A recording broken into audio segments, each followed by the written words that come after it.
Hi, I'm Joey Blanco from RWB Realty Group, and in today's video, I'm going to take you through the processes of buying a home.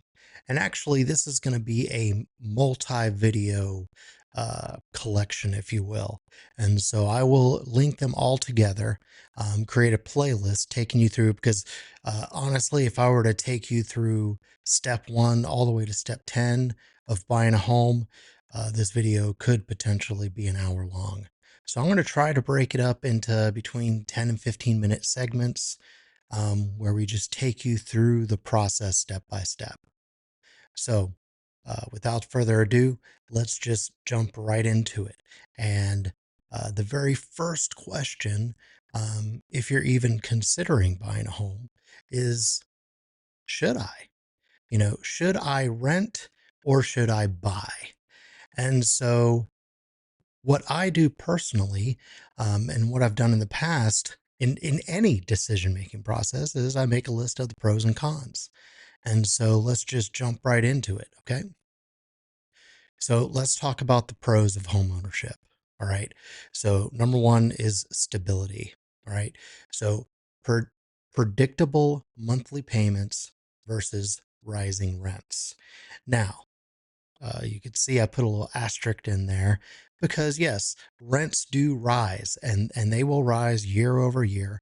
I mean, you could get lucky and get a landlord that will keep the rent the same, um, maybe 2 to 3 years, but at some point the rent is going to rise.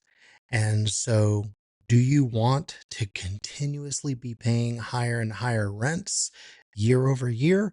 Or do you want that stability of a steady house payment that stays the same or virtually the same over many years? Now, I say virtually the same because of the asterisk, and that's taxes and insurance. You know, uh, unless you're living in California where the property taxes are set when you buy a home and they never change for as long as you own that home. Um, well, everywhere else, for example, like in Oklahoma, the taxes can and will be adjusted year over year, and we all know rarely do they ever go down. Most of the time, taxes are going to go up. And for us, anybody that's living in Florida, Oklahoma, or now California, with all the disasters going on over there with the fires, insurance rates continue to rise as well. I know personally, my insurance rates rose almost 30% year over year. And so while you do have stability in the principal and interest because it is a fixed rate loan, um, I'm going to talk about other types of loans, but the ones I recommend are fixed rate loans, and it's going to be the same principal and interest payment over the course of 30 years. Now, like I said, the taxes and insurance will adjust, but I, I, I will say that more than likely they will not adjust as high as rents will over the next 30 years of your life. So think about stability. Another pro of home ownership is building equity. When you're renting a house, you're building equity for the owner of that home. Okay. You're making the house payment for them and you're building equity for them, helping them in retirement. Well, when you're a homeowner, then you get to build equity on your own home. And so, those monthly payments, they contribute to your own home ownership rather than paying your landlord's home ownership. Okay. And that kind of goes hand in hand with investment potential.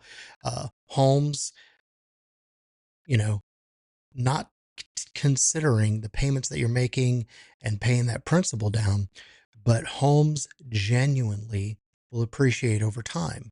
Now, there are moments of downturn. The first one that comes to mind is the crash of 2008, where there was a major downturn. But overall, for the most part, homes do appreciate in value. So you're building equity and you've got an investment potential. Another pro that people really don't think about but it can be important, is creative freedom. Now, creative freedom is the ability to remodel the home if you want, to paint, to do whatever landscaping that you want, to really make that home your own. And so when you're renting a house, yeah, you could probably get permission from the landlord to do some gardening and maybe even paint. However, if you painted a color, let's say you've got a little girl's room that you want to paint pink, he's probably going to want you to paint it back to a neutral color when you move out. But when it's your own home, you could paint it whatever color you want. You could put whatever in the garden that you want. And so having that creative freedom, I would say that there's some value to that. All right. Now let's go right into the cons of home ownership. And that is one of them anyway, is the high upfront cost. Okay. So when you go to purchase a home, and we'll talk about this later on as well, but you're going to need money for a down payment, closing cost, and those can be significant. All right. So, depending on the type of loan that you're going to get, if it's a VA loan, maybe you don't have uh, a down payment because you're going to finance 100%. But you will have some closing cost. And now a VA loan will allow you to finance some of those closing costs, but then you're going to be upside down and you're going to be upside down immediately because the VA loan will allow you to borrow more than the home is worth. And you don't want to be upside down right when you close on your home. So think about the down payment and think about the closing costs. Closing costs can be anywhere from, 3 to 5 to 6% of the amount of the loan. And so you may, depending on the price of the home, you may need to bring 10, 15, $20,000 to the table to get into home ownership. And, you may not be ready for that. You may just have enough for a deposit and first month's rent, in which it'll be smarter to go ahead and rent until you can save for those upfront costs. The second thing is maintenance responsibilities. So if you're a homeowner and that HVAC uh, dies, well, you're responsible for putting a new one in. And as a homeowner myself, I've put in multiple HVACs on multiple homes that I've owned over the course of my life. And the least expensive one for me was $9,000. The most expensive one, because my home had two, was $22,000. And so that is no picnic whenever the HVAC goes out or need repairs or needs to be completely replaced. It is a huge expense. And so you really need to think about, okay, if I'm renting and the HVAC goes out, you just call the landlord and he replaces it. Same with a leaky roof. Um, but when you're the homeowner, it's your responsibility.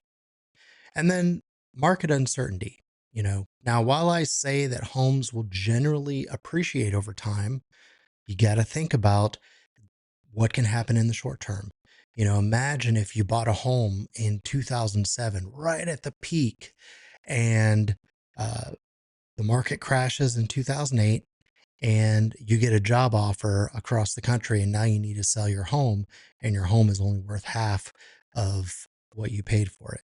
Now, I will say that is a very extreme circumstance and it did happen across the country. And I would venture to say that it would be unlikely to see something that extreme happen again, but market downturns do happen. And so that's something that you need to think about. If you're planning on being in the home, you know, 4, 5, 6, 7 years, then maybe you don't need to worry about that quite as much. But if there's any chance that you're going to be moving in the next 2 years, then that is something that you need to think about. All right. So, the key considerations when you're thinking about the pros and cons of whether I should rent or whether I should buy are: buying makes sense if one, you're financially stable and you plan to stay in that area, stay in that home for at least 4 to 7 years. And also the fact that you're ready for the responsibilities of home ownership. On the other hand, for renting, renting is ideal for those who need a little bit more flexibility and aren't quite ready for the upfront costs that I talked about when it comes to buying, putting the down payment, coming up with closing costs, and so forth. And you prefer the freedom of not having to worry about if your roof starts leaking or the HVAC or the water heater goes down. You just call the landlord and he should come out and fix it. Okay, so let's assume that you went through your list of pros and cons and you decided, yeah, I'm ready for home ownership and I want to buy a house. Now, what do I do? Well, one of the first things that I would do is I would calculate the affordability. How much house can I afford? And also, how much house do I actually need? You may be blessed and you be able to afford a $2 million home. You got a great job, high income earner, and you could afford pretty much whatever home you want. But what do you need? Do you need that mansion or mini mansion, or can you get away with a modest home? Well, you need to think about that. And you also need to think about your affordability. And so I like to go by the 28-36 rule. Actually, personally, I like to go by the 25-36 rule. Uh, but 28-36 is fine. And so your housing expenses should not exceed 28% of your income.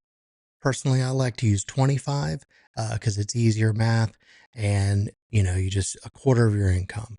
So if you get paid $10,000 per month, let's say, your monthly housing payment that includes principal, interest, taxes, and insurance should not exceed $2,500.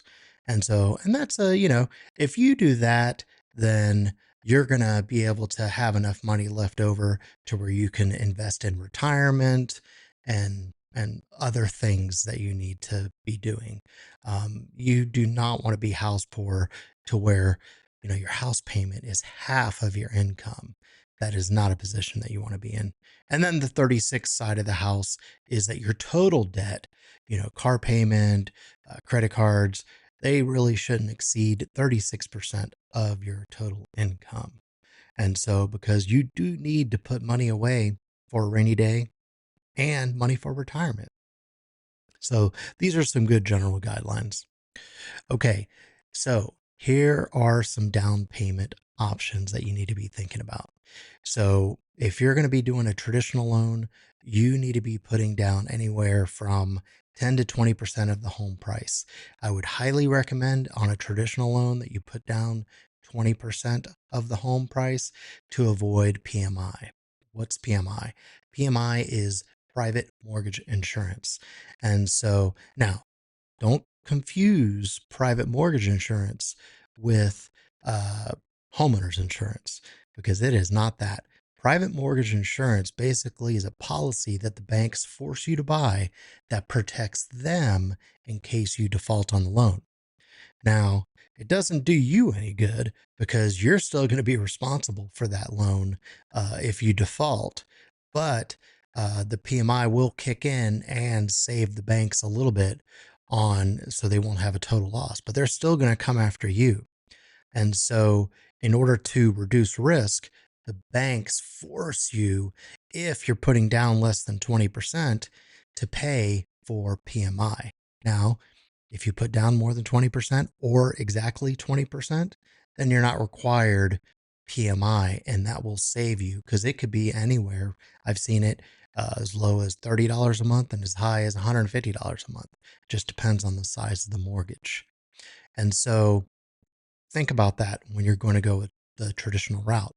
Now, there are low down payment options, and those are the FHA loan, the VA loan, and the USDA loan. Now, the FHA loan requires only 3.5% down, and the VA loan requires, as well as the USDA loan, um, 0% down. So be thinking about that. Now, real quick on the VA loan.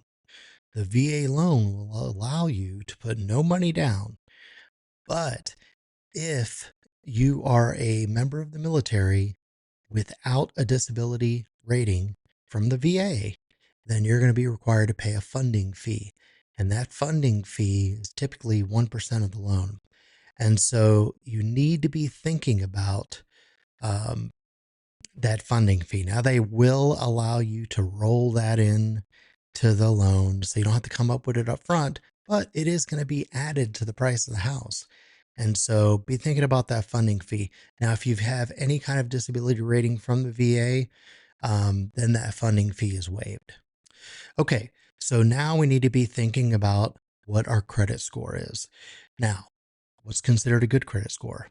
Anything above 620 from my experience is is pretty good. And you can get mostly any loan with a 620 credit score. Now, if you've got above a 740 credit score, then you're going to get the absolute best rates. So make sure, you are allowed a free credit report annually. Make sure you get a free credit report and make sure that you are looking at that credit report, looking for errors, uh, anything that could be awry on that credit report. And what you're going to want to do is you're going to want to pay off your debts and keep your balances low. One of the things that can cause your credit score to go down so drastically is having high balances in ratio to what your credit limit is. For example, if your credit limit is $1,000 and you keep that credit card at 950, that will negatively affect your credit score. So it's okay to have $1,000 credit limit, but you need to be either paying that credit card off every month or a minimal balance. I mean, if you want to leave 20 bucks on it just so that you could show that, you're paying good on your debts, then that's fine. But I would not uh, keep that credit line maxed out because it is going to negatively affect you, and it could affect the rate that you get whenever you go to purchase a home. All right, so I've got hidden cost uh, listed here, but they're really not hidden. There's nothing hidden about them. It's just sometimes they're costs that we necessarily don't think about or associate with buying a home. So they seem hidden to you, but they need to stay up in the forefront whenever you're thinking about purchasing a home. And that is homeowners insurance. Um, that's the first one, and that's the big one because homeowners insurance can really affect what your house payment could possibly be. You know, like I said, my homeowner rates went up about 30% year over year. And so, what I would do is whenever you're hunting for a home, I would call the insurance company, and you don't have to give them an address. I mean, we're at the beginning stages, but say, hey, I want to get a generalized rate. Let me just give you a home that I'm thinking about. Uh, Maybe it's already under contract, but it's exactly like what you're looking for.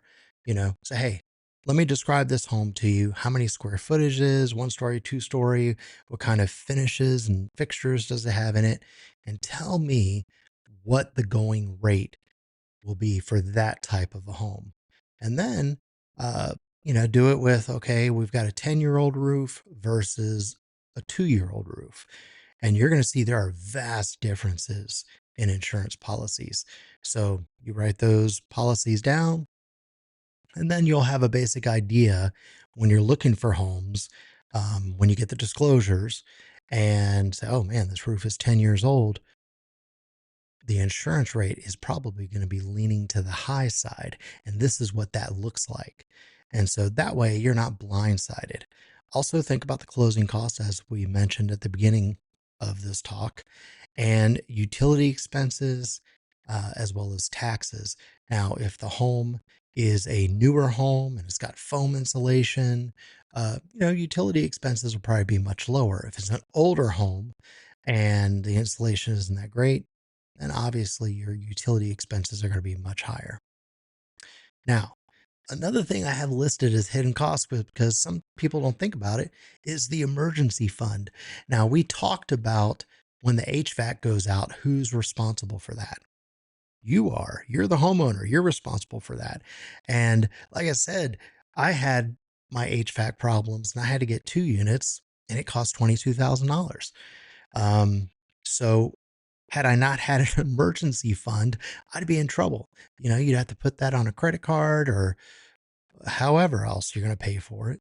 And that could be a disaster. You'll end up paying much more due to all the interest that you're going to have to pay on it. But if you have an emergency fund in place, then you just pay cash for it. And then you start building your emergency fund back up. You know, maybe put $500 a month towards your emergency fund to build it back up. But I have it listed as a hidden cost. Um, but it is a cost that you should think about whenever you're going to buy a home. All right. So now we've gotten to the point um, to where we've thought about all of these things and we're ready to get a pre-approval or pre-qualification. And so pre-approval versus pre-qualification, there are two completely different things. And so you could be pre-qualified, but not be pre-approved. So the difference between the two is a pre-qualification simply means you called the bank, they asked you a bunch of questions. How much do you make? What's your credit score look like? How much money do you have in the bank? What are your assets? How much do you have in retirement? Um, all of these things. They're going to ask you a bunch of questions. You're going to answer those questions to your best ability. And then they're going to give you a pre-qualification saying, okay, based on the answers that you verbally told us, you pre-qualify for $250,000, let's say. Okay, great. So you go, you find a $250,000 house, and now you're ready for your pre-approval. Well, the pre-approval is they're going to verify all of this. You're going to have to turn in your pay stubs. You're going to have to send them bank statements. Everything that you said, you're going to have to prove via documentation. At that point, you can get a pre-approval, and that is much stronger than a pre-qualification. And that pre-approval basically says, hey, we verified everything that the buyer said, and it's legit. They've got the money. And so here is a pre-approval letter showing that. And again, to get that pre-approval, you could expect to turn in pay stubs, W-2s, tax returns for the last 2 years, especially if you are self-employed. You may need even more than 2 years of tax returns. It's a lot easier to get pre-qualified if you're a W-2 employee than a self-employed. Not impossible if you're self-employed, as long as you are keeping good bookkeeping, good records, and you're filing your taxes. Shouldn't be a problem. You're going to have to turn in your bank statements, retirement accounts, other investments. And then you're also going to have to authorize a credit check. They're going to check your credit. They're going to see what your FICO score is, like we talked about earlier. And if there's anything derogatory on there, you're going to have to come up with explanations. Now, one thing I will say, just a quick tangent here, as far as documents needed, don't be surprised if the bank asks you for something that to you is crazy. I'll give you an example. When I was buying my house, the bank wanted to know where I got this $1,000 deposit. And the deposit was from eBay. And I explained it. I had sold something on eBay and I got $1,000. Well, they have to verify and validate every deposit that has been put in your bank account for the last 3 months. And so I had to write a letter, I had to show proof. And for me, it was kind of a big to do because it was a hassle. And I didn't understand. It's like, look, it's $1,000. I sold something on eBay, but they wanted that documentation.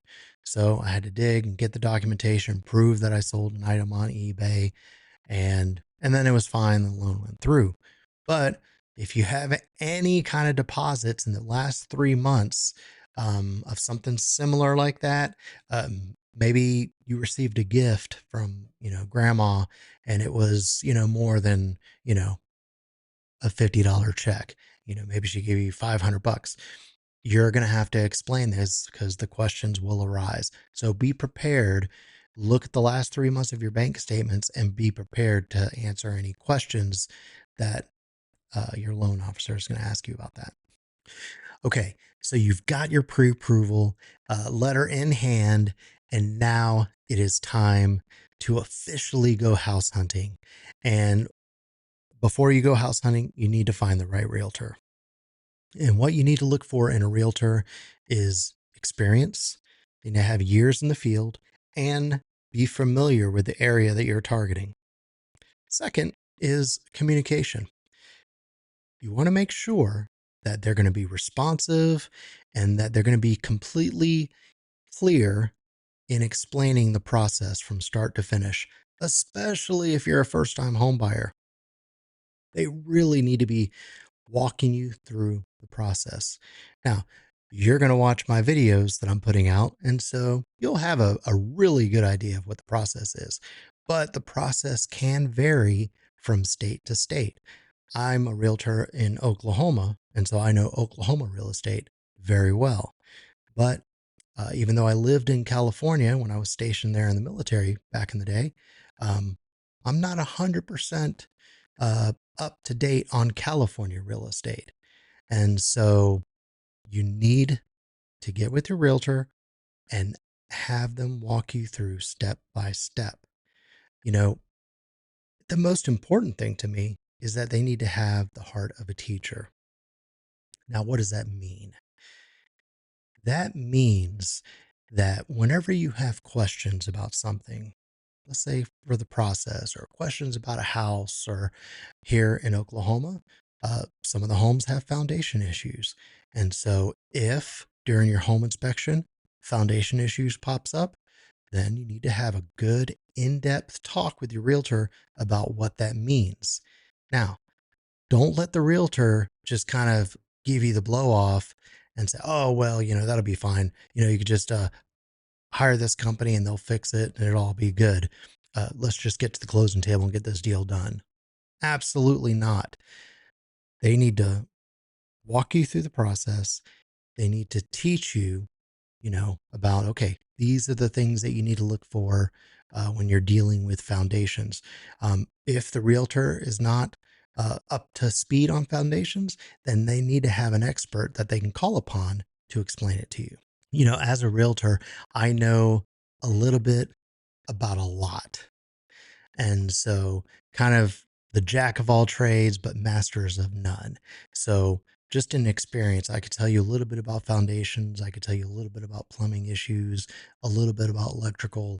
But when you want to really get into the nitty gritty of it, then I've got professionals that I can call on and they'll talk to you about the actual details about what's going on.